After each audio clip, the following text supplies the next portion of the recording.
या कुक्षि विवरे कृत्वा स्वयं रक्षति सर्वतः नमामि जननीं देवीं परां प्रकृतिरूपिणीं कृच्छ्रेण महता देव्या धारितोऽहं यथोदरे तत्प्रसादात् जगद्दृष्टं तन्मातर्नित्यं नमोऽस्तु ते पृथिव्या यानि तीर्थानि सागरादीनि सर्वतः वसन्ति यत्र तां नौमि मातरं భూతి హేతవే. మాతృదేవో భవ పితృదేవో భవ. ఇప్పుడు మనము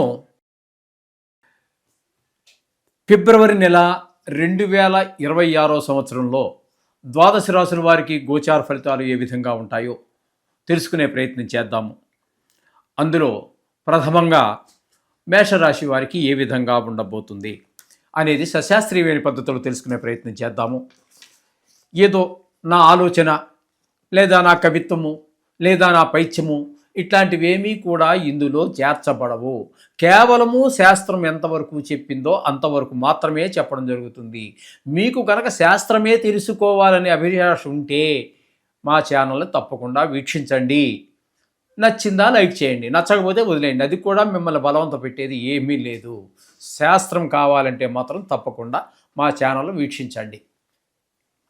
మేషరాశి వారికి తృతీయ స్థానంలో అంటే 3వ స్థానమైనటువంటి మిథునంలో గురు సంచారం జరుగుతున్నది.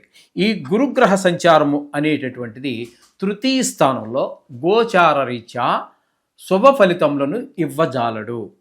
అంటే ఏ విధమైన ఫలితాలు ఇస్తాడు అంటే తెలిసిన వాళ్ళు కావచ్చు, తెలియని వాళ్ళు కావచ్చు, పరిచితులు కావచ్చు, అపరిచితులు కావచ్చు, బంధువులు కావచ్చు, చుట్టాలు కావచ్చు, ఎవరి దగ్గర నుంచి కూడా ప్రోత్సాహం అనేటటువంటిది లభించదు.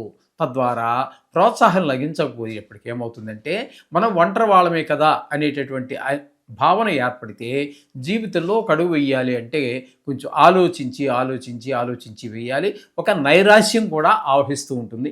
ఈ విధమైన ఫలితాలన్నీ గురువు గారి ద్వారా ఏర్పడుతూ ఉన్నాయి. ఇక 5వ స్థానంలో అంటే మేషరాశి నుంచి 5వ స్థానం సింహం అవుతుంది.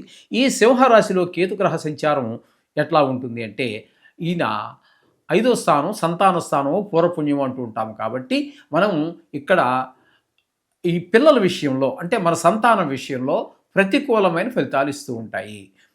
ఈ సంతానం అనేటువంటిది మ్యాక్సిమం ఎక్కడి వరకు అంటే ఉద్యోగంలో చేరే వరకు వారు మన సంతానంగానే మనం భావిస్తూ ఉంటాం. వాళ్ళు పెళ్ళయ్యాక వాళ్ళు అప్పుడు కూడా మన సంతానంగానే భావిస్తాం. కానీ మన పిల్లలు మాత్రం మనని కొంచెం చాలామంది, అందరం 100కి 100 పాళ్ళు అని చెప్పడానికి లేదు, 100కి 99 మంది మాత్రం వాళ్ళు అక్కడి నుంచి వాళ్ళ సొంత జీవితంగానే భావిస్తూ ఉంటారు. తల్లిదండ్రులు అనేటటువంటి వాళ్ళు మన సంసారంలో ఒక భాగము, మన కుటుంబంలో భాగము అనేటటువంటి దాన్ని కొంతవరకే పరిమితం చేసుకుంటూ ఉంటారు. ఇక్కడ సంతానం విషయంలో కొంచెం ప్రతికూలమైనటువంటి ప్రభావాలు చూపిస్తూ ఉంటాడు కేతు భగవానుడు. అంటే మరి ఎలిమెంటరీ స్కూలు, హై స్కూల్ వరకు ఉన్నట్టయితే ఆటల మీద దృష్టి పెట్టడము, చదువు మీద శ్రద్ధ తగ్గటము, ఇంకొంచెం ఇంటర్మీడియట్ టు డిగ్రీ వరకు వచ్చిందనుకోండి చెడు స్నేహాలు పట్టడము, ఇట్లాంటి అనేక రకాలైనటువంటి చెడు ప్రభావానికి ఆస్కారం ఇస్తూ ఉన్నాడు కేతు భగవానుడు 5వ స్థానంలో ఉండి. ఇకపోతే 10వ స్థానంలో ఏకాదశ స్థానంలో 4 గ్రహాల యొక్క సంచారం జరుగుతోంది. 10వ స్థానంలో 4 గ్రహాలు, ఏకాదశ స్థానంలో 5 గ్రహాలు. ఇక్కడ 10వ స్థానంలో ఉన్నటువంటి 4 గ్రహాలు మధ్యలో సంక్రమణం చెంది మకరం నుంచి కుంభంలో ప్రవేశిస్తూ ఉన్నాయి. అది కాకుండా అక్కడ మొదటి నుంచి ఉన్నటువంటి రాహుగ్రహ సంచారం కూడా అక్కడ జరుగుతూ ఉన్నది. కాబట్టి 5 గ్రహాల సంచారం మనం ఏకాదశి స్థానంలో చెప్పుకోవాలి. ఇక్కడ 10వ స్థానంలో శుక్రుని యొక్క సంచారం తీసుకుందాం. మొదటగా శుక్రుని యొక్క సంచారం 10వ స్థానంలో 5 రోజుల పాటు సంచారం చేస్తుంది. వృత్తిపరమైనటువంటి అభివృద్ధిని పక్కాగా తప్పకుండా ఇస్తాడు.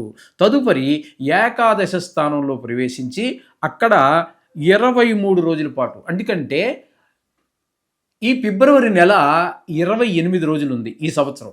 ఒక్కొక్కసారి 29 రోజులు కూడా వస్తుంటుంది. అది తర్వాత ఆ లెక్కలు వచ్చినప్పుడు, ఆ సందర్భం వచ్చినప్పుడు దాని గురించి చెప్పుకుందాము. అంటే ఇప్పుడు ఈ 2026 సంవత్సరంలో ఫిబ్రవరి నెల 28 రోజులే.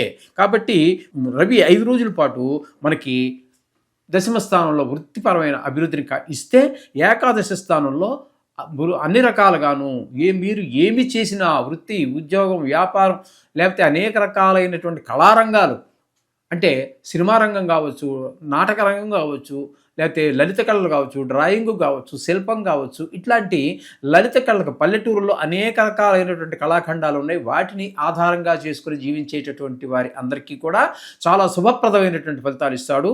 కాబట్టి లాభస్థానం అంటే ధనస్థానంలో కూడా ఉన్నారు కాబట్టి ఇక్కడ మీరు ది షేర్ మార్కెట్లో పెట్టుబడి పెట్టేటటువంటి వారికి, అట్లాగే ఈ టీవీ రంగంలోను, సినిమా రంగంలోను, సోషల్ మీడియాలో ఉన్న వారికి కూడా చాలా శుభప్రదమైనటువంటి ఫలితాన్ని శుక్ర భగవానుడు ఇస్తూ ఉన్నారు.